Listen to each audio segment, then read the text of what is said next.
Craftsman Days are here at Lowe's with big savings on the tools you need. Right now, get a free select tool when you buy the Craftsman V20 2-pack battery kit. Whether it's the backyard, the bathroom, or beyond, Craftsman has the tools to help you power through and get the project done right. Because DIYing is unpredictable, but your tools shouldn't be. Shop Craftsman at Lowe's today. Valid through 6/18 while supplies last. Selection varies by location. Join us on this week's Rap podcast, where we'll be discussing Scarlett's performance on the weekend. We'll be having a little chat about international rugby, and no doubt we'll be having a look at what the future holds for Welsh rugby, rugby in general, and will we actually get a summer off? We can live in hope.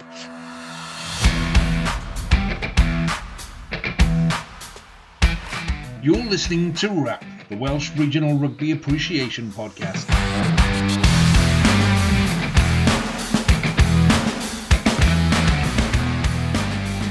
Welcome back to this week's Rap podcast with me, Lee G. Joining me is the new crew. This is the new crew now. So Dan, Nick, and Harley. Good evening, gentlemen.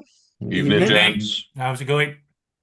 So there was a moment earlier today where I thought Jamie was going to go, I'll just come and do the news desk later. I'll just chip in and do this. I'll just chip in and do that. But no, Dan is here now, and Dan is the man now. So yeah, let's start with the basics then. Nick, news desk is all yours, my friend.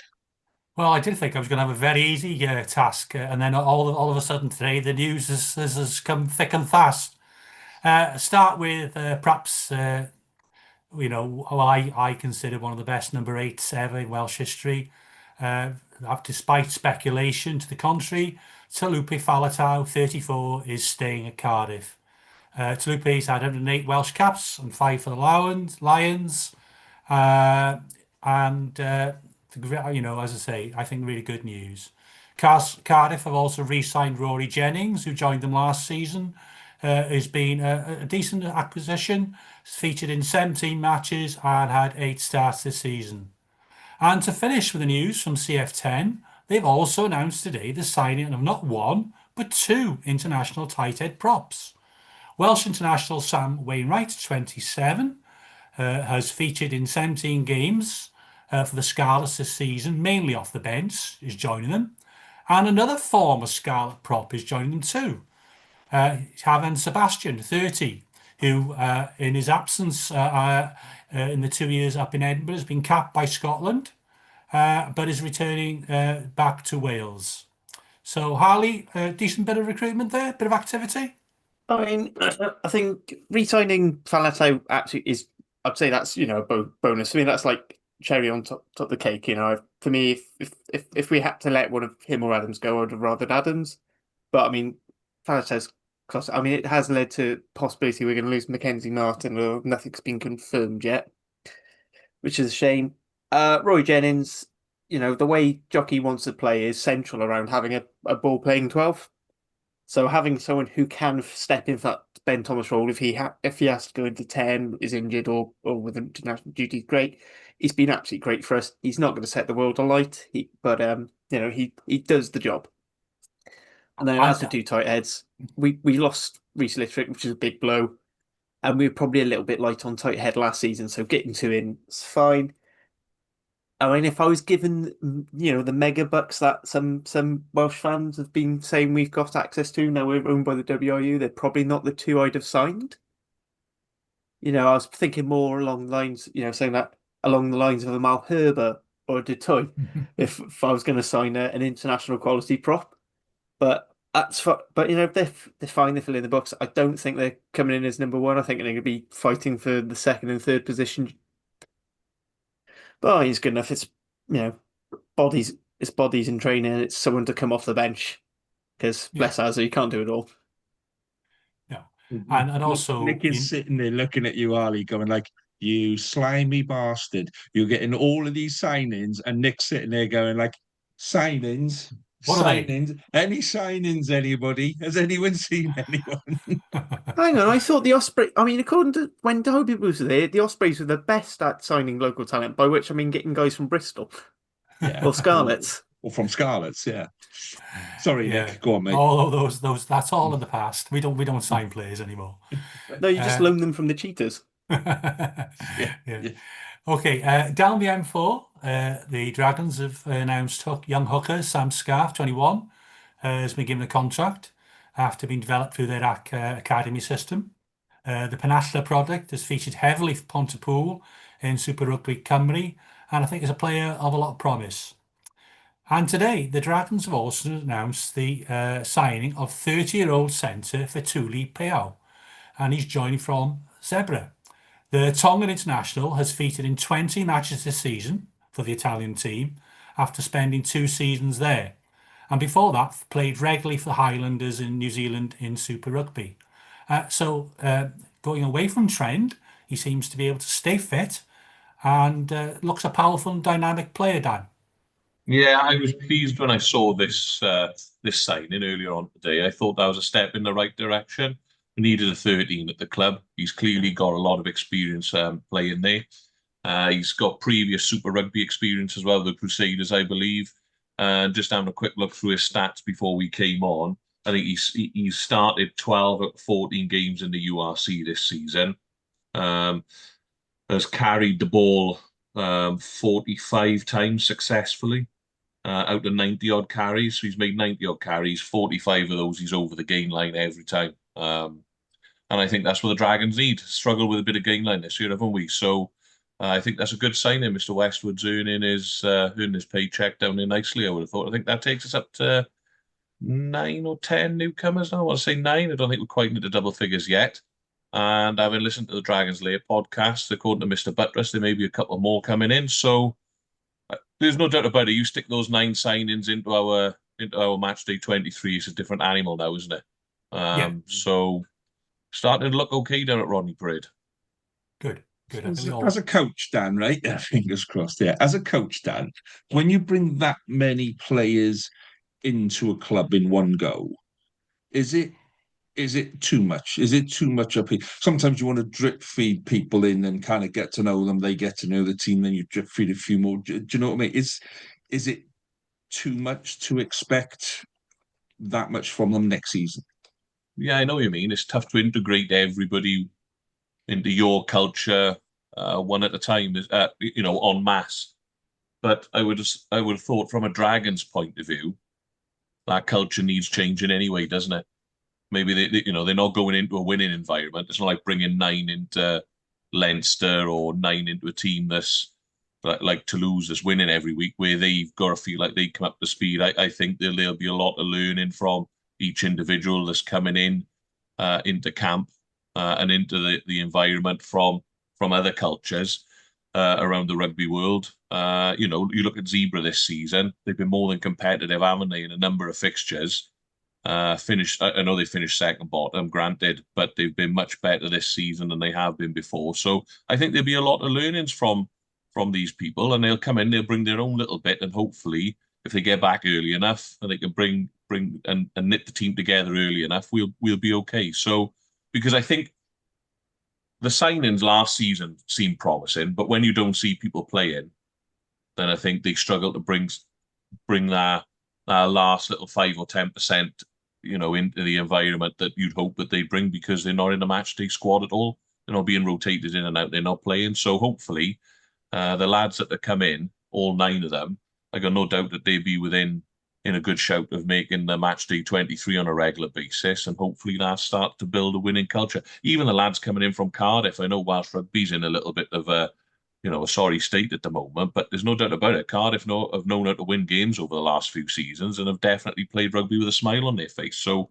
hopefully they'll be able to pull the rest of the squad up by their bootstraps and drag things along a little bit. I think that was a lot, a little bit of leadership as well. That was the other thing I learned from Mr. Buttress on the Dragons Lair. So yeah, hopefully, fingers crossed, it'll work out all right. And the last bit is a lack of news, really. I was hoping and still remain hopeful that we will hear something from the Ospreys and the Scarlets regarding we had Johnny Williams announced on Saturday just before kickoff, didn't he? Oh, apologies. Yes, sorry, I missed that. Yeah, he did. Yeah. Johnny Williams, sorry, great. That's another good signing. Keeping him hopefully for 2 years. No, I was going to say, going on to the no further information has been passed on from the Scarlets or the Ospreys around their reservations around the PRA, why they didn't sign it. Obviously, ongoing speculation what that actually will mean for the Scarlets and the Ospreys. Will they become two lesser funded clubs, which is what the Welsh Rugby Union? So will we have, in fact, a 2+2 scenario, or even, and obviously the talk doesn't go away about a reduction in the number of teams. So I don't know if anybody's got any further information about that. Well, we've been, behind the scenes, we've got good relationships with most of our clubs. So we've been asking questions of Scarlets and Ospreys, and we've been shut down, same as everybody else has this week, that there'll be no comment on this until it's resolved, sort of a thing. So we've had contact with other people who are not inside the clubs, that seem very well informed in these things. But basically, it's telling us, like, if we go down to three, it's not three equally funded clubs. It's 2+1, and there's a strong chance that one will be a feeder region up north. So and there was a suggestion that those two clubs would be the clubs that have signed. There would be no professional club west of Cardiff, which I find astonishing. But there's nothing on the table, and this I think this is the problem that we're getting, is there are too few people with a few snippets here, there, and everywhere that are making a bigger deal of it, instead of going, well, this is what's been put out. There's obviously negotiations going on behind the scenes that we aren't going to be party to. So yeah, stuff's happening.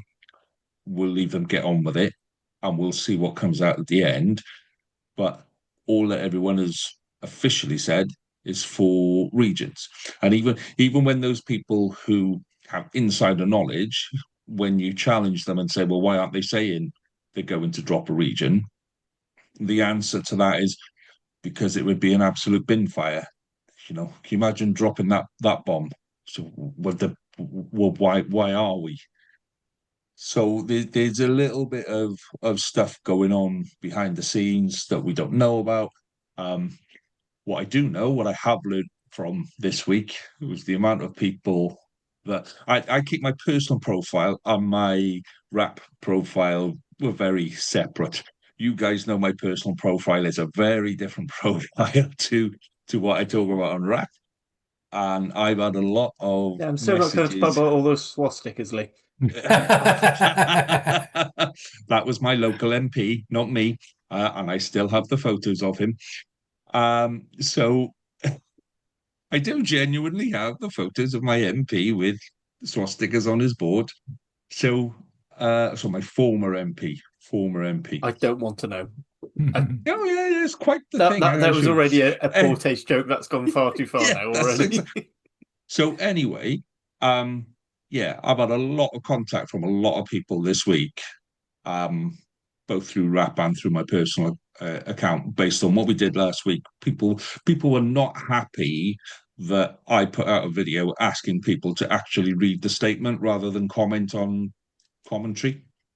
So it's a bit like watching a game of rugby with the sound off. If you watch a game of rugby with the sound off and you've got no commentators and you've got no crowd and nothing, and you literally just watch the game, you will come out with usually a different version of events to what the commentator comes out with. And sometimes you just got to do that and remind yourself that you're a human being with conscious thought and you're capable of processing information at a certain rate, and everybody processes certain information differently. So yeah, it's been a bit of a week for that. But the thing that keeps coming back to me is this is a financial decision being driven by finances, and from 2 or 3 different sources, the benefactors are not happy. That's what I'm getting. The benefactors that support clubs are not happy with the way things are going. And there were no names mentioned on that, but the benefactor, Cardiff, no longer has a benefactor. So that kind of rules Cardiff out. And then you can put two and two together and work out what comes after that, guys. But this is being driven by accountants, not by rugby. Transparency is a major problem, though, isn't it? Because, we're all rugby people sat on this today, and everyone that listens to this, rugby people to some extent, but no one actually knows the whole truth. Nobody's actually seen, minutes from meetings and so on and so forth. Ultimately, all the regions, apart from Cardiff, now are privately owned. But the last time I checked, the WRU was a kind of like a not-for-profit organisation that was running rugby in Wales. It's a governing body, not a business as such. And I think the transparency has been really poor because we're all sort of trying to piece the jigsaw puzzle together, but we're missing the outline a little bit, aren't we? Or we're trying to, piece it together, but we've not got that picture on the front cover to have a go at it. So that's really disappointing. I think you hit the nail on the head as well with finances, and I think anyone listening to this needs to give their head a wobble if they think that, finances in rugby across the board, across world rugby, is in a good position. It's not. Wales is a bit of a bin fire at the moment, and it's played out in the press and so on and so forth. But over the bridge is the same. In France, it's the same. It's all a house of cards waiting to fall down. And personally, I think the World Rugby need to get involved somewhere along the line, or somebody needs to grab hold of the whole situation before it goes bang, because they're, smaller and smaller crowds every time it's turned the Super Rugby on in the morning, especially in Australia. If you can't fill a rugby stadium in New Zealand, we've got major problems. France, again, I'm like banging the same old drum here, but France is propped up by rich benefactors. The English game's the same. The unions in Ireland, they're going to run out of, it's a finite resource, the cash, isn't it? If we don't get a product right on the field, then it's a slippery slope that we're on. I don't know how we fix it, but I think that it needs a world rugby approach rather than just localized silos in terms of unions and so on and so forth. Everyone needs to be pushing the game in the same direction rather than fighting their own little fires here, there, and everywhere. I don't know what you guys think. I think that I think there's that famous Irish joke when you want to get somewhere and well, I wouldn't start from here. Well, we are here, but also I think you need to look at why we have professional rugby in any country. What's the purpose? What's the why?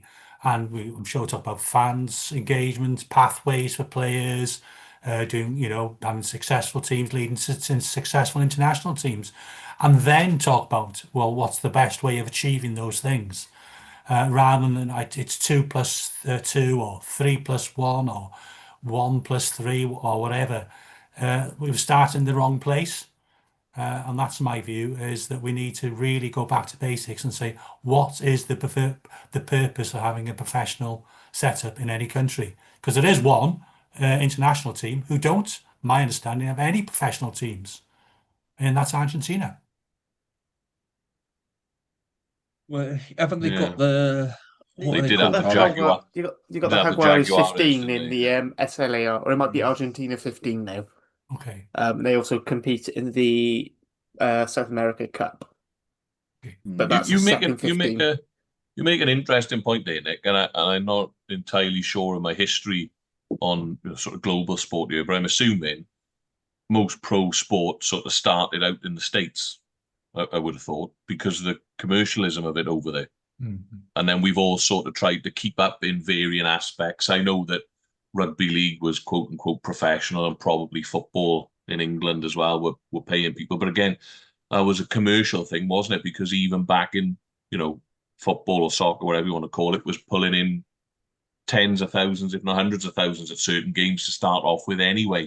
So there's always been a commercial aspect, but we've never got that commercialism right, have we? We've never got the business aspect of the game right. In my opinion, from as soon as the game turned pro in 1995, God, we were on a slippery slope to where we are now, really. And we tried to prop it up when the regions came in. and it's gone full circle back to sort of where we are again. So we may not be making the same mistakes with different ones, but they're very similar, aren't they?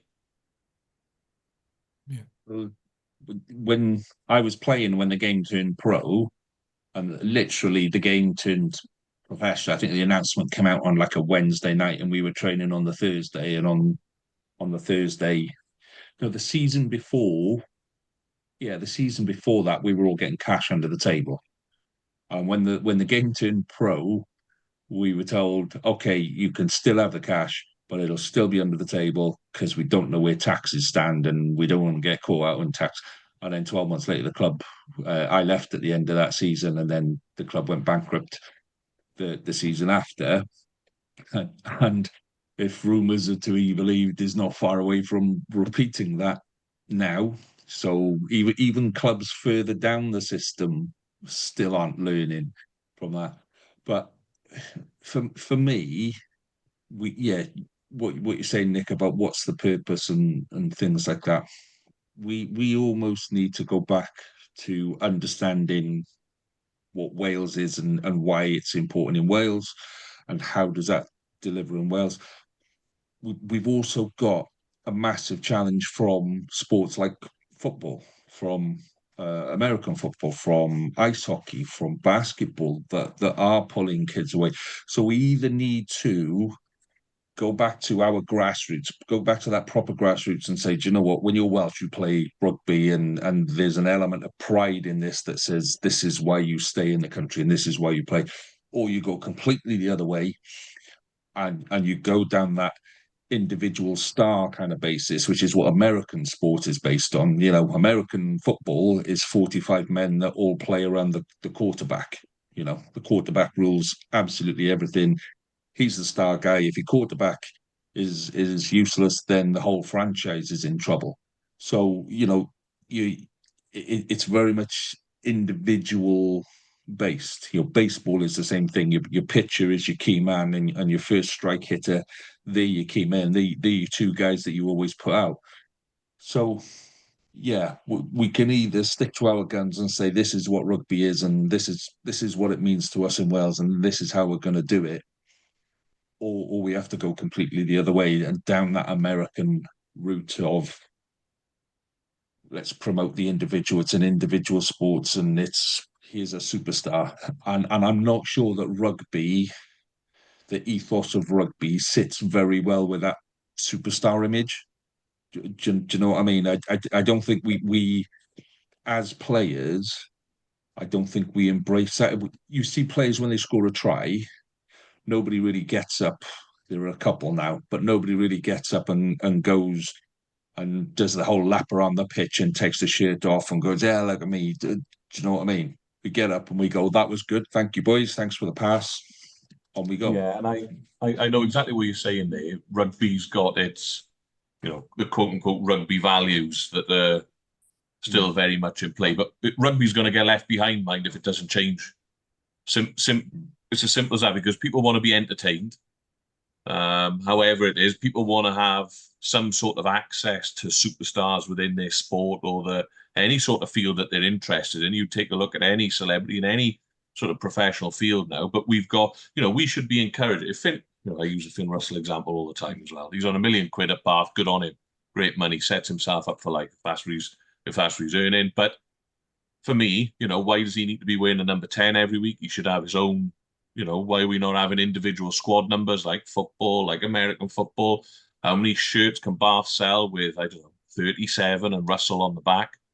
You know, every time that he scores a try or something, you know, why is he not being followed around why are we not having things on film, on TikTok and all? You know, why is he not pushing that individual brand to drag more eyes onto Bath, to drag more finances in through shirt sales and so on and so forth? We're missing a beat there, aren't we? Because I know they're professional athletes, but it seems to work for the professional athletes in America. You know, everyone knows who Michael Jordan is, everyone knows who LeBron James is, everyone knows who all of these massive stars are, and the sort of social media and marketing impact that they have, but it doesn't affect their performance, does it? Yeah, it's just that it just does. I don't know. It doesn't fit well. Harley, you were going to come in there and say something. Yeah, I was just thinking because obviously a lot of the stuff we've been talking about is happening in rugby, but Mm. because we're all white men, we're only focusing on males game. If we swing over to the women's game, actually they are doing a lot of that. A lot of the play, part of it is out of necessity because they're just so underfunded. But if you look at like the PWR, they get two 25K salaries, two which I think are about 5K, and then everyone else is petrol money, which fuck all. They definitely deserve to be paid more. But the fact is they're bringing it up slowly, and it's a little bit at a time. Right? Can we get the crowds? Right, we'll put a little bit more in. We're going through. Even with the way WRU have done Celtic Challenge, right, and most of that was because it was World Rugby funded. Now that money's out there, foist them onto the regions. But it was, we're not going to give, or we're not going to set up like 4 pro teams. We've got this one team, then we've got 2 teams. They're not pro, they sort of don't know how to think, and then they have their central contracts. Lots of problems with it. I understand, and 30K again, not a lot, but it's gradual. And if you look at all women programs, they're all gradually bringing them up, so they are learning. I think the problem is as we had with during COVID, and we were trying to get a load of players to basically take a pay cut. If you're sitting there on £300,000, you're not going to suddenly turn around and go, "Yeah, sure, I'll go on 150." But they've worked hard. It's only natural for you to want to go and get more job, and that inflation drives up because clubs are willing to pay it. The union did try pay banding, but that seemed to be a proper mash wash. Yeah, I mean, if we could get more personalities, that'd be great. Like we're having, you saw on Twitter everyone having to go at Jaden Hendricks for winking when he went down with cramp. But love the fact that Henry Pollock's an absolute prick. I mean, I think both of them are perfectly acceptable, and I've seen far worse on the pitch. But we can't be saying we need more personality, we need more of this. We need something that drives interest in the sport, and then criticizing when it goes. I mean, I'd like to point out that Bill Bowman once said the greatest of all rugby values was amateurism. So I'll leave that one with you with all the pay players. I mean, for me, looking at someone who's basically this is all most of rugby professionalism is history for me. I've came to it quite late. Regions were already established, and from my opinion, it looks like everyone got paid, and then they started worrying about the professional aspect.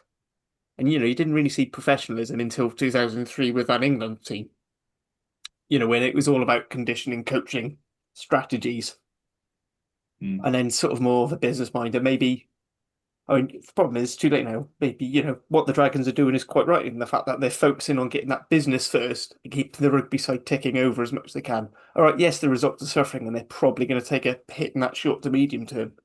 But if they're sustainable and they know they can afford to sign XYZ over these few years because they're generating the income or they're using it for whatever, then maybe that is the model to go for, and not paying for fucking roof walks that no one wants to go on, or a hotel that's too expensive for anyone to stay at. Yeah. Well, maybe this is something that we will come back to at some point through the summer.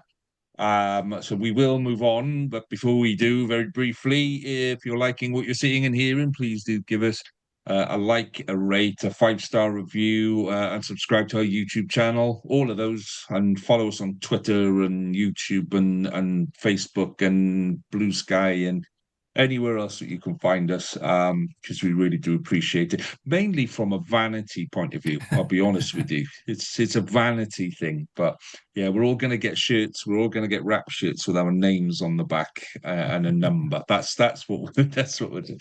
Right.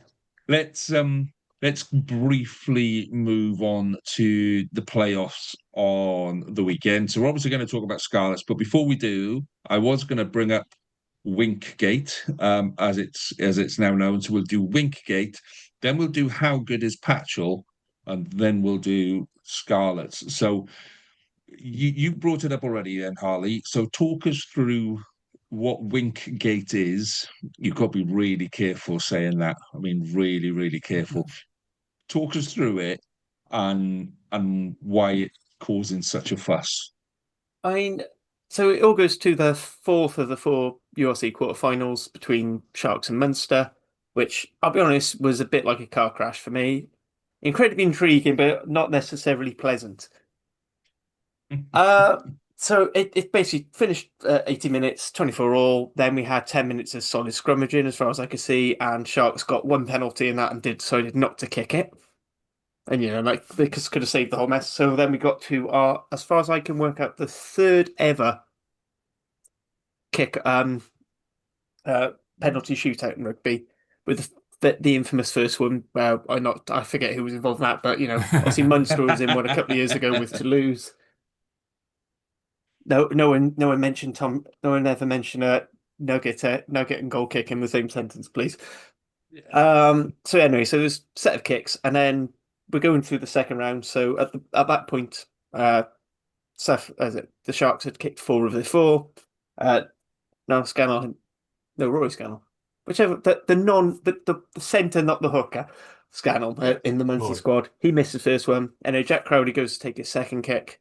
And Jaden Hendricks does what all South African players are fantastic at, which is having an injury at just the right time to kill momentum. They do it. Everyone does it. I've not experienced a single rugby game where at least one player from each team doesn't go down with something just to take a breath out of the game. It's something we all do, whether you're playing in seconds or thirds rugby all the way up to international. It happens. But anyway, so he goes down with cramp, and Jack Crowley, who's about to take his kick, get quite rightly frustrated with it. And Jaden Henson, and the camera's focused on him to make emphasis, gives him a cheeky wink. Now, people are saying that as him faking the cramp. Other people are saying, well, no, clearly, if you look at his leg musculature, you can tell it's cramping. Irrelevant. The fact is, Crowley then nails the kick. As far as I'm concerned, that's by the by. That's the sort of shithousery we expect in the game. Munster fans have very short memories because they've got players who will do shit like that and far worse stuff throughout. Every team has those players. Just move on. I admit it's easy for me to say it wasn't my team involved. I think the bit for me was people kept sharing this image and going, look closely. I was looking at his boots. I was going, has he got an extra stud? Is there something wrong with his studs? Has he got blades on or something? Is it because they're orange? I don't understand. What's the idea of his? Why is his boot? I genuinely had to ask 3 or 4 people before I worked out that he's got cramp in his leg. If you look at his other leg, you can see that the muscle has spasmed. And you go, okay, that was it. It's almost a bit of a letdown then, because I was hoping for something really controversial with the boot and extra studs or something. No, I mean, it's hardly Bloodgate, is it? Let's be honest. It's not that level of proper drama. That's a Netflix documentary for you. I get why he was annoyed, because he could have gone down with cramp 5 yards to the side and he could have just carried on. Yeah, and I think they timed him at like 2 and a bit minutes with cramp. And normally when you stand up with cramp, your muscle spasms again. As you stretch it, so you'll go down, you'll get stretched out. And the physio will go, right, okay, stand up, knowing perfectly well that you're going to spasm again, and then you have to stretch it out again while you're stood up. So none of that happened. He kind of, as he stood up, he was just kind of still mouthing it off. And then they went, well, I thought your leg was, and he almost had to go, which leg was it? This one. And there was a limp. So it comes back to what we were saying earlier, Dan, about that thing about rugby values and showboating, shithousery, however we want to look at it. Does it sit well with what we? It's like, have you seen this? There was a video as well of a like an under-18s game or something, or it was a youth game, young kids playing. Penalty on the 22, and the guy goes to take the kick, but the other team go behind the posts, and just have a quick huddle behind the post, and the guy just chips it to the corner and the winger touches down. Now that's not a try because that's ungentlemanly conduct. And the first rule in rugby I was ever taught was ungentlemanly conduct. If you say you're going to go for the posts, you go for the posts. And quite a lot of referees have come out and said that's the rule, you know. So I do worry a little that it's kind of chipping away at some of those rugby values, and you're starting to see a wink here, a bit of a nudge there, the undoing the laces, the tripping the scrum half at the back of the scrum.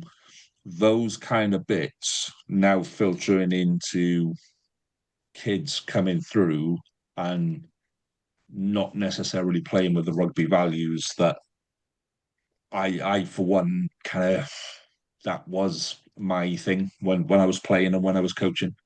Yeah, I think they go in. You just got to embrace it. I say go in. I don't think they're going to go totally, because rugby in itself, people come to rugby for a purpose, for a certain amount of discipline, and to a certain extent for those values. But what we all got to remember now is, like, my boy's 9, plays rugby. They are a YouTube, TikTok, Instagram, social media generation. Things are changing. We have to accept that.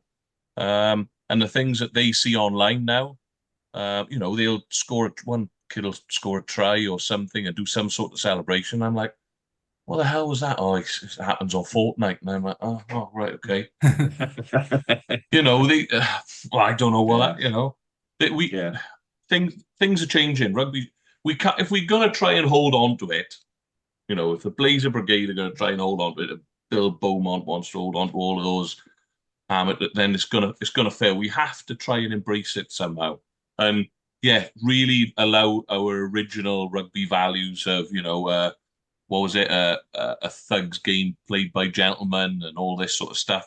Making sure that you can have a drink in the bar with the guy you just smashed 7 bells of shit into for 80 minutes opposite you. All of that sort of thing needs to go on. But I think we're going to see a rise in shithousery to a point, and we're going to see a rise in things that all kids want to do these days is go viral. You see, especially in England, they have the next gen stuff, I think it is now, that they're making sort of minor superstars out of schoolboy rugby players at sort of 16 to 18 years of age, lads that are playing first 15 rugby, particularly in the English schools. I don't know whether it's come across to our private schools yet, likes of Monmouthshire or Monmouth Boys or Llandovery College or whatever it is. But it's coming, isn't it? We can't avoid it. It's everything that you talk about there that you've just described, and that I sort of see from a 9-year-old's perspective every time they play. The rugby's changing. We just need to embrace it, because we're going to get left behind otherwise. I think there's got to be some fine lines drawn. So, it's one thing to, as I said, take a breath, taking it, oh, hang on, my leg's a bit sore, to kill time for the clock. Like that was, I'd say, if that's just gamesmanship, that's acceptable. It's another thing then, like we saw in the same match, and actually in other games, where someone's scoring an obvious try, you're never going to go and tackle them, and then people are sliding in on their knees. Yeah. And that should be a penalty. Like, it's in the laws for a penalty for that sort of thing. And it, that needs to stop. I refer to it in the Cardiff Stormers game as the debut of special, because he was a fucker for doing it in Exeter as well. Same as when he was in Ulster and now with Stormers. But if refs aren't going to pick up on those sorts of things, it's going to creep into the game. He's listened to you, Harley. Lying all over the ruck. Or... He's listened to you, Harley. He's retired today. Yeah. I think it's, the fallout from rugby as well. I think, we've seen this this craze of the sort of, is it run it straight as well? That's sort of spawned out from rugby as well. You talk about rugby values. This is just two massive blokes who always look to be from sort of South Sea Island descent, from what I've watched, just literally running it straight at each other. But again, you go and look at the social media pull that this sort of thing has. It is already generating crowds. Yeah. It's not going to be long before it's on this show, is it? Someone's going to go, hang on. There's a lad died, doesn't it? It's a kid died. Yeah. There is. And I don't know how that's going to affect the sort of stuff that they're doing, but it's interesting to see the sort of offshoots that are coming from, our brilliant game. And and the sort of mass, sort of viral impact that these sorts of things has. Maybe it'll be a flash in the pan, who knows? But yeah, we need to embrace some sort of change or modernizing the game somehow. Well, let's test a couple of old school values now then, and move on to the Scarlets game. So Nick, let's test these old school values. What did you think of the Scarlets game on Saturday, Nick? I was quite impressed, Lee. There you go. See, there you There go. you go. That's There old you school. go. The old school values still exist. Go on, No, mate. I think last week I said if they go behind a couple of early tries, I fear for them. But and that's exactly what happened. But they came back into it. They scored a couple of good tries. There's a couple of controversies. I never really thought they were going to win, if I'm honest with you, but they certainly gave Leinster a game. And just a general question, on Leinster, maybe for us to consider later, has Leinster's game plan and Irish team's game plan perhaps been found out a little bit, that other teams are adapting to it, and they are not going to be as dominant as they have been, both as a regional team or an international team over the next couple of years. But Scarlets can be very proud of their season, and there's some really good standout performances.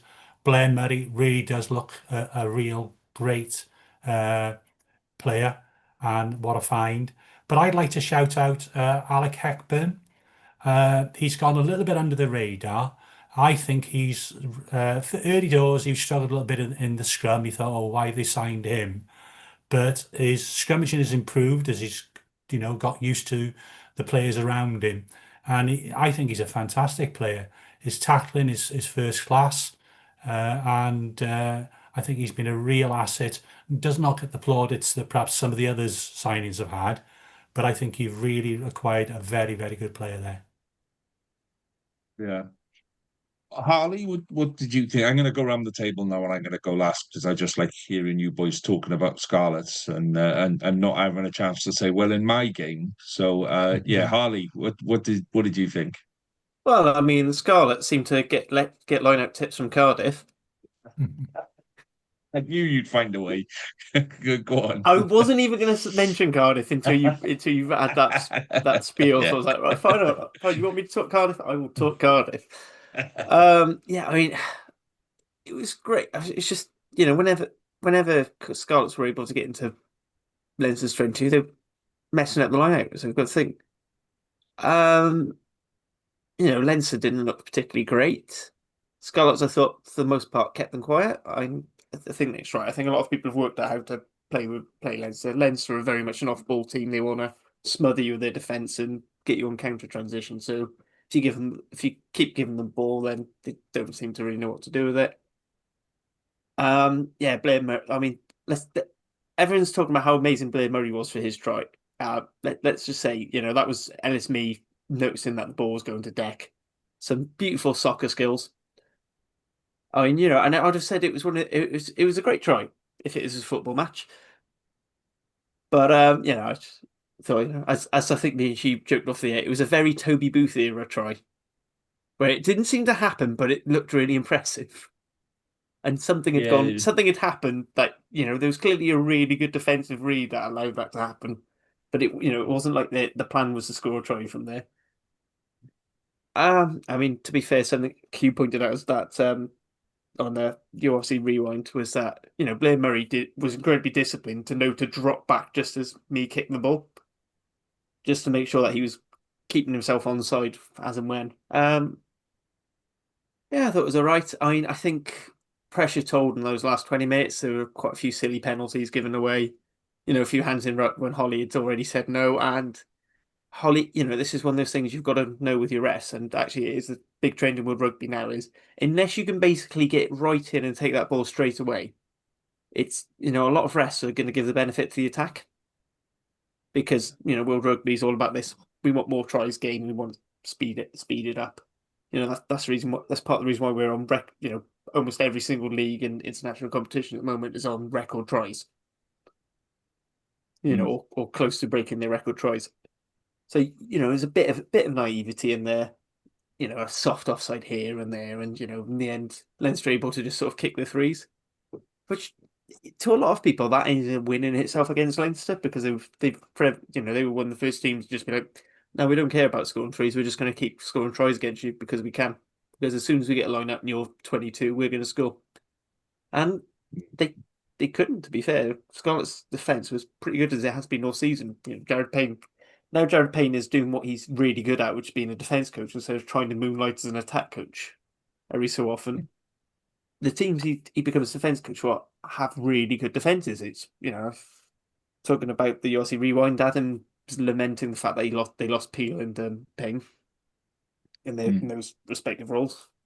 So well, I think the big thing for them now is people are aware of what they're about, and particularly the likes of Blair Murray. Are they going to be able to back it up next season? I hope they do. Not to the expense of Cardiff, obviously, but I think that's going to be the proof in the pudding if it's a flash in the pan or if they can keep this and build further. So what about you, Dan? Was there anything in that game that you thought, I'm surprised or anything that you take out of that from a coach's point of view? No, I thought the 14-0 down, Scarlets went pretty rapidly. I thought 14-0 down, it was probably game done. At that point, it's a tough place to go and give 14 points up. Effectively, giving them 14-point swing straight away. I thought that was probably game over then. But in fairness to the Scarlets, they really dug in. They had a good go. I agree with everyone saying that Blair Murray was absolutely fantastic. I'd go along with that. The big thing for me was Gareth Davies. I thought they really missed Gareth Davies. That was a major loss for them. That experience, was he a 50 cap Wales international, maybe more? Gareth might be, maybe more, yeah. So missing that experience and that little bit of extra game management, I thought probably told. But what was it? 33-21 finishing. Not a bad return, is it? You've already beaten Leinster at home as well once this season. So on the whole, I think the Scarlets have had a decent season. The one thing from a Leinster perspective, I think they're going to have a bit of a problem at fly half long term if Prendergast doesn't shore up his defence a little bit. In attack, there's no doubt about it. He suits the way that they want to play multi-phase when they get a ball back. Great distribution skills, but the lad doesn't want to tackle too much, does he? So they're going to have to try and sort that out. And I know he's really, really young, but if anyone's playing Leinster now and Prendergast in the team, you're going to target him. On a real basic level, you're going to have to go and target the man there. But on the whole, you're probably really happy with the Scarlets season. They went out on their shield a little bit, but 14 points was probably a bit too much. The big thing for the Scarlets this season, for me, is that Champions Cup, rugby, top level European competition. The only problem is they're going to be able to back it up with the same budget that the likes of the Dragons are going to have this year, which is really unfortunate that they won't be able to, because it could be the Champions Cup's a funny thing, isn't it, right?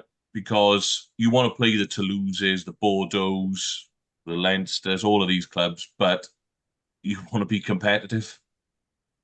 I watched Exeter against Bordeaux. Exeter at Sandy Park this season, they shipped 70-odd points. Absolute disaster for them. So I really hope that, the Scarlets back up this season's progression with some good, solid signings. They do get an improved budget, some sort of agreement with the union. Because the union should be looking at this as well, thinking, well, hang on, the Scarlets are in top flight European rugby next year. We don't want them absolutely battered every week by teams that have got double or 3 times their budget. So, yeah, on the whole, it would be a sort of B+ for me in terms of the Scarlets season, especially from where they started off losing a run of games. So, doff my cap to Dwayne Peel down there. They've done all right, haven't they? Yeah, but if you look at last season and compare it to this season, it's chalk and cheese. But actually, the personnel isn't that different. And yes, Lee Jones, I think, has helped to take some of the pressure off Dwayne Peel and has allowed coaches to coach. I think that's been the key bit this year. The off the field stuff hasn't really affected players the way it has done in the past. It's been a really settled side, almost too settled. Where when Archie Hughes comes in, it's like his third or fourth game of the season. It's a little bit rabbit in the headlights to start with. So, for me, the issue last season was defence. And like Harley's alluded to, Gerald Payne has done an absolute belting job in defence, because last year you go 14, okay, well, grab a packet of crisps, boys, because we're up to 40 in another 10 minutes, and we did that last season. We absolutely caved in, and there was one point last season we were 15 minutes away from the end of the game. We were 2 points behind, and we ended up losing by 40 points. That was last season. I think it might have been Munster. And you're like, how the hell does that happen in a professional team? And then you look at this season, and right up to 70, 75 minutes, those boys are competing like they want to win. Those boys are still feeling like, if we nick it here, then we're within a shot.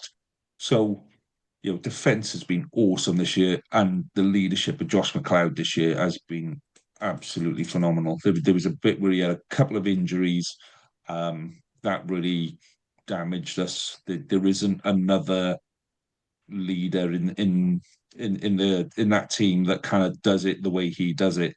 So I think he's been really, really important, and Costello. I think those two, if we keep those fit, healthy, and on the pitch at key moments next year, I think it'll be okay. Would you like some nerdy stats from the spreadsheet about the Scarlets' defence? Please do give us some nerdy stats. So last season, Scarlets conceded on average 31.4 points a game, and that was 4.4 tries. This season, it's down to 2.8 tries conceded a game. Bear in mind, the average in the URC is 3 tries scored, just over 3 tries scored a game, so better average. But the impressive thing is on the flip side, they concede on average 21.34 tries, so they've shaved off 10 points a game in the defence. So attack hasn't necessarily gone much better, but the huge improvement in defence has basically made, I think, only Bulls have conceded 30 points fewer times than Scarlets this season in the league. What's the penalty count difference this season? I don't have those stats on me. I think I only sort of keep them. Because the one thing that I've noticed, I'm nerdy and I look at different ways of doing league tables. Because the one thing that I've noticed this season is the Scarlet scrum is much better. Yeah. The pack's much better. So therefore, if they're not having a balking up front, the chances are they're probably conceding less penalties and therefore spending less time, without the ball and less time in their own red zone. Yeah. So I know maybe I don't know, but I'm just there's some sort of pattern there. I know last season they were rooted with Cardiff for the last 2 seasons of the URC. They were rooted with Cardiff at the bottom of the league stats for discipline. Now they're sort of mid-table now. We just needed our gym. Someone had decided to paint our gym yellow, and we'd run out of paint, so we were collecting cards to fill in the gaps, and that's what it was. So we managed to fill in the gaps in the gym. The gym is now all yellow with all the cards over the last 2 seasons. Don't need any more yellow cards now, but we did get. Is that what you call Lousy the Decorator? Yeah, exactly. Yeah. So, in fairness to the Scarlets, just looking on the URC website now, they're second out of 16, I think, in terms of their defence. Second on tackle success, but they way down the bottom on the 16th out of 16th in terms of discipline. Bottom for yellow cards. They've had 18 yellow cards this season and have conceded 204 penalties, which actually takes them down to 14th. So my theory about them conceding less penalties is absolute bullshit. And it's all down to them wanting to make a few more tackles this season than they did last year. Can I? I said I misread it. I don't know if it's included the last week's game as well into this. I don't know if they update it for the off season or if it's just. No, you were right, Harley. In terms of their defence, it's been outstanding. Just looking at their discipline record, though, their discipline record is absolute bollocks. To be honest with you, it's shocking. Dan's sitting there going like next time, check the league stats first. Check the stats first. That's then why I say try something. not to talk outside of my spreadsheets. Yeah, I did say it was just a theory. It was a Just a wrong theory. theory, but it was just a theory. It was said with confidence, though. It was Yeah. said with confidence, yeah. Just a question, and I'm not. When we're comparing performance one year to the next, would we be better off looking at the corresponding fixtures? So really, you should be comparing 22-23 to 24-25 because you had the same fixtures. So Not if you're playing, necessarily, because the why is first 2 that? years they did. So the way the URC seems to work it is you have 1 year and then they swap round for the second year and then they jumble them up. Right. So it's not always back and No, forth. I They was do just thinking tweak over the them last. slightly. I think from what I can, 22-23 was similar to 24-25, certainly the Ospreys case. That Yeah, we had teams like Connacht at home those 2 seasons, and obviously going to Connacht on a Friday night is a different prospect to playing them at home. Yeah, I know. I think there's so many things that change, though, isn't there? Everyone changes squads every year. Most of us change a coach every couple of years as well. So yeah, it is interesting to In compare terms of different. in terms of progression now, though, Lee, with the Scarlets, because obviously they've bettered last season's performance, European rugby, top flight European rugby this year. Who do you bring in, or who would you like to bring in an ideal world? And what areas of the pack do you strengthen? Because with success as well, especially in Wales now, sometimes it's detrimental to a professional club because the better you are, the more people you're going to have in the Wales squad.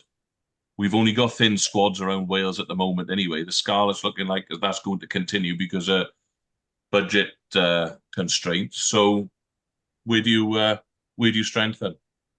Yeah, I mean, the common sense thing that we did last year that we've learned from before was we got the bulk of our pack from abroad. Not much So qualified, yeah. yeah, when it came to Six Nations and autumn internationals, our pack was pretty much solid. And that's what we built on the back of, and that's what we built on the back of previously. So, I do kind of like that idea that we've got a core of players who are not going to get called up for Wales. Yeah. In Wayne Pivac's first year, we had, I think it was 5 Welsh players. We had 5 players called up for Wales, and we just ran riot. And by the end of that season, on that summer tour, I think we had 12 players on the summer tour or something like that. So, there's a lot to be said for avoiding the international season. There's a lot to be said, to be honest, to putting the Six Nations at the end of the season, so nobody's affected by it. But And that's one thing, because obviously the URC fixtures are out this time. And we're down to only 1 week in the Six Nations because they've dropped a fallow week. Of course, Cardiff still have to fucking play Leinster away because, of course, we fucking have to play Leinster fucking away. Moan, moan, moan, moan, moan. Never happy, Harley. Just looking at your starting pack. This is just what I get from being WRU owned. Exactly. I'm moaning for 2 now.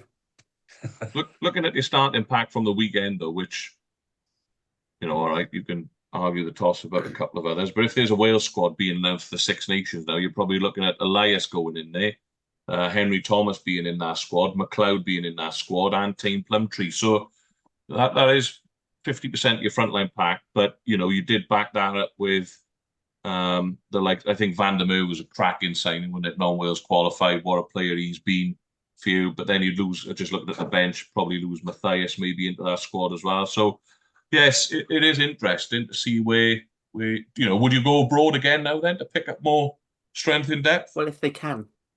Yeah. If you can, yeah. In an ideal world now, would you go abroad again? Yeah.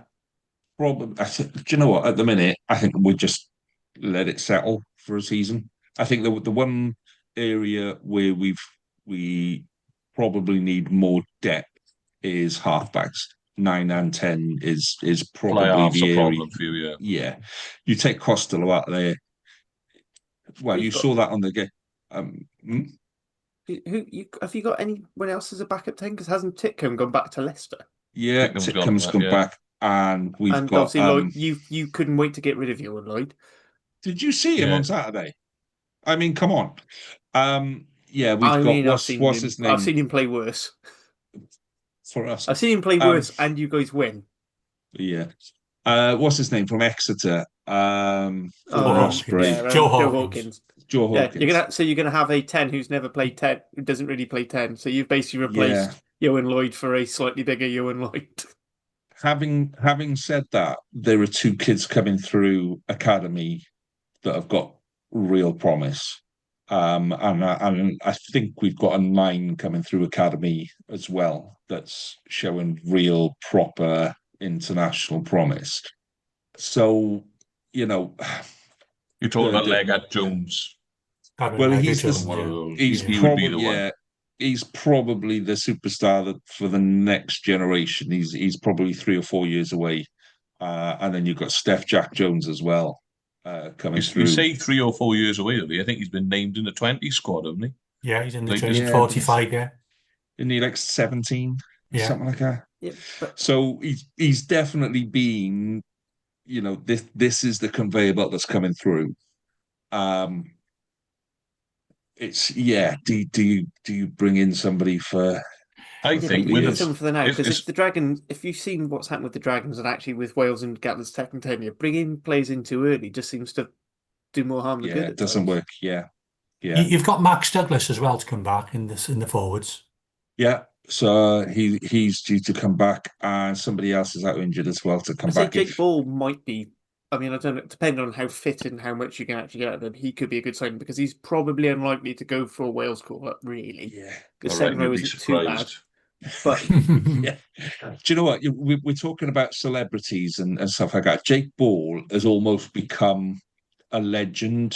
He's more of a legend since he's gone than he was when he was here, because I don't think we really valued what he brought to the game when he was here. He was a real bar of steel in that pack, and he's about as far away from lousy as you can get in terms of Jake Ball isn't going to be sidestepping centres and running with a ball in one hand and basketball flipping it over the top and all of that.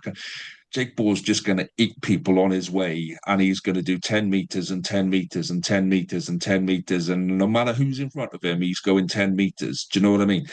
So I think he's almost become a mythical legend already. So bringing Jake Ball back into the club, if nothing else, is a marketing. It's a marketing goldmine. I would be having Jake Ball fake beards everywhere. Do you know what I mean? The well, they worst did it thing with Jake, Isaac Kassim, didn't they? Back way back when he was he was they great. had the beards and stuff. But the worst thing Jake Ball ever did was shave his beard off. He just walked down the street and people were going, "Who's that big guy?" Go, "That's Jake Ball." Nah, it's not Jake Ball. He's the Jake Ball has got the beard, and so yeah, I'm looking forward to watching Jake Ball play just because there's an aura about him of aggression, of hardness, of determination that our reputation's a bit more. Let's throw the ball Soft. around. Let's do the fancy. So yeah, it is. It is. Yes. We're a bit pretty boy, and he kind of gave us that different edge. So I think that is the best one. But I'd say 9 and 10 is where we need to be. So He's a like for like swap though, isn't he? Because he's being brought in because Alex Craig's on his way out the door. Yeah. Am I right? It's a shame really Yeah, he's because gone. being able to add Ball in on top of what you've got in there would have been fantastic, wouldn't it? But there you go. And you just look at how, when you've got players coming through, if you're coming through academy now and you're going, stick with the academy because you'll be training with Jake Ball next year. Oh yeah. I'm staying. I'm not going anywhere. So yeah, I think it's got a lot of other stuff as well as the first one. So just want to move on, move on from that game and just throw this in. We'll forget about talking about international stuff. Patchell on commentary, and Patch has been back in the country since finishing in Japan. If I was the Dragons, genuinely, I would be breaking arms and legs to get Patchell in my club. Not well. Maybe he's a player coach. I think he just talks such a good game. I knew he was a good coach before, but the way he talks, the way he explained things, the stuff he was looking at in commentary, Alan Wynne-Jones is sitting next to him going like, yeah, yeah, I hadn't thought about that. That's a good point. That's a good point. So, I mean, what did you all make a Patch, and who wants to start the bidding? How many pies are you willing to offer to get Patch in your club? So let's go to you, Harley, first, because he came through the system at you boys. So how much to get Patch back in? I mean, let's be fair. I think we've got to go down the Leinster route, and it's got to be all about pride and the natural culture and the big bag of WRU cash that's convenient to them. But that's not the main thing. The main thing is, your heritage and where you came from. It's all about that. Nick, what did you make a Patch, and what would you be prepared to give Patch to get him down to the Ospreys? We can offer him a Mediterranean climate with views of Mumbles Bay, and a house overlooking Langland Bay, and I think he would fit in very well. He did come across it, didn't he? He did come across really well. Dan, what would you offer to get Patch down to Rodney Parade, mate? Well, if anyone's been to the Sen Barbecue or the Sen Bakery in Maindy, that's a fantastic little stop off there. I think he'd be a good addition to any team really in Wales, wouldn't he? He's an experienced guy, been around the world. Again, played Super Rugby. Has obviously had a bit of experience out in Japan now, and has got what 20 odd, 30 Wales caps, something along those lines. Probably the issue I would have thought for most regions for Patchell is going to be the salary that he'll want coming back. But then maybe he's more of a realist now and going, well, I'm not going to get a big salary back, or as big a salary as I have been having out in Japan. I'm just here to play some rugby, so maybe he'll settle a little bit. I think he'd be a great addition. He's 32, so the age profile would probably fit in okay if you're bringing through some younger fly halves as well.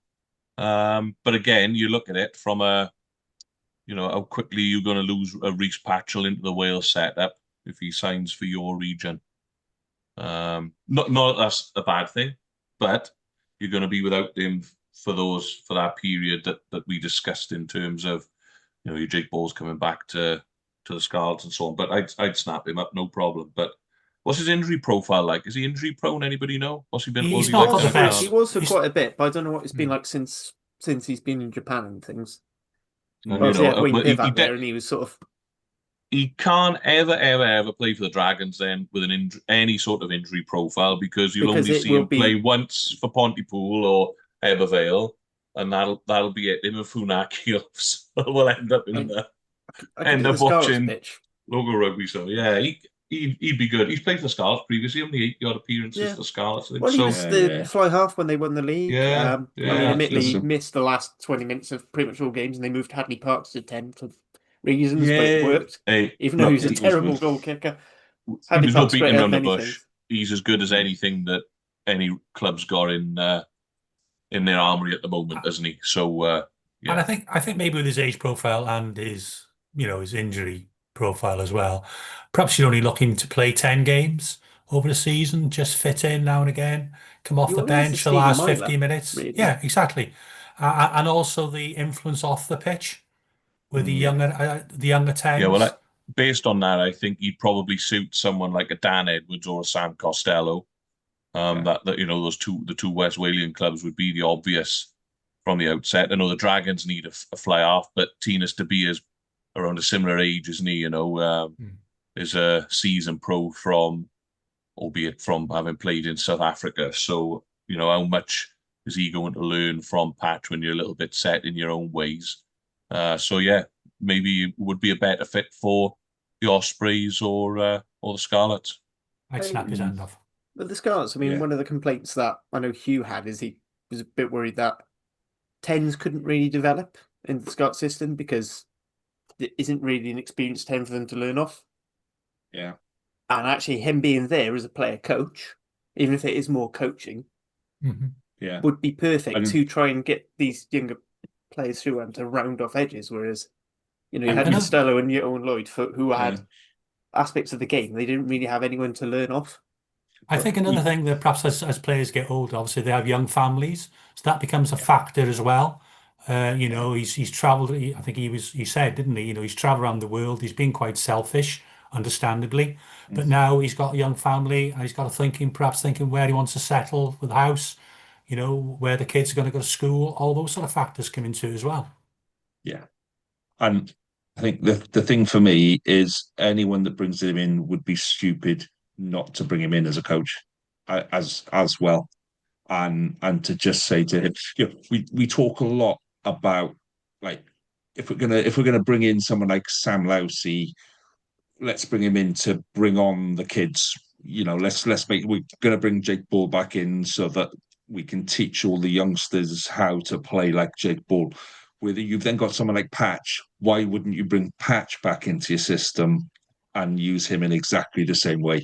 Just because he doesn't come from abroad, just because he's not a Tongan, just because he's not from New Zealand, kids can learn from him. Just watch what he does, watch how he holds himself. Listen to the way he talks about the game. He talks really, really intelligently about the game, and you don't get that from many pros or former pros. You tend to get a lot of sound bites, and then when I was playing we used to do this, and when I was playing we used to do that, and you compare him with some of the other experts that they have on television at the minute, and he's a mile ahead. So yeah, I think we all need to club together. We'll all throw our sandwiches in, and we'll all and then we'll draw hats, we'll draw straws, and whoever gets the longest straw gets Patch for the season, and we'll all give them our sandwiches as payment.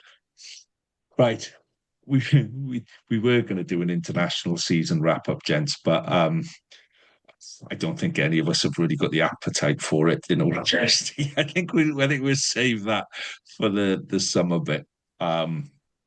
So we haven't actually decided if this is going to be our last pod before the summer or whatever. So we'll have a little chat off here, see how we want the summer kind of stuff to go. We will be back around the two tests, probably the week before, but I know I'm on holiday that week, and I have promised the wife that I am not bringing my laptop.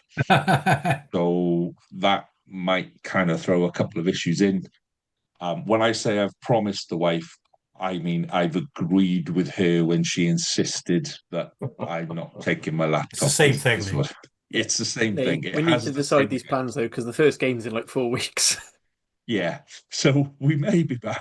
we may be back next week, but more likely we will be back for the summer tests in Japan. It depends if the WIU screw anything up in between now and next week. Let's be honest. Yeah. What day, and have we got enough time to plan a pod in before? If they screw it up at 5 o'clock next Monday, that's pushing it. That's pushing it. But we've been there before, where there was a time where the WRU announced something while we were on air, and we spoke about it on air because Jamie had it on his phone. So yeah, things like that happen. Anyway, gentlemen, Dan, it is a pleasure to have you as part of the team on a permanent basis. So thank you once again, gentlemen. It has been an absolute pleasure this evening. Good to talk. Rugby has finished, but we will continue in one form or another through the summer. So all that we need to do now is to say thank you very much for your time and enjoy your rugby. Farewell, gents. What's that?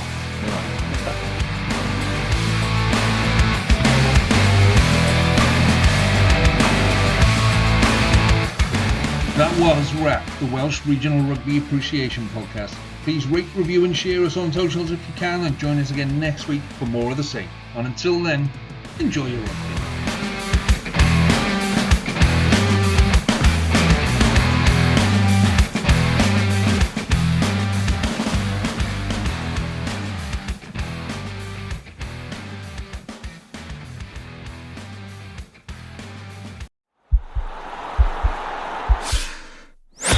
This podcast is part of the Sports Social Podcast Network.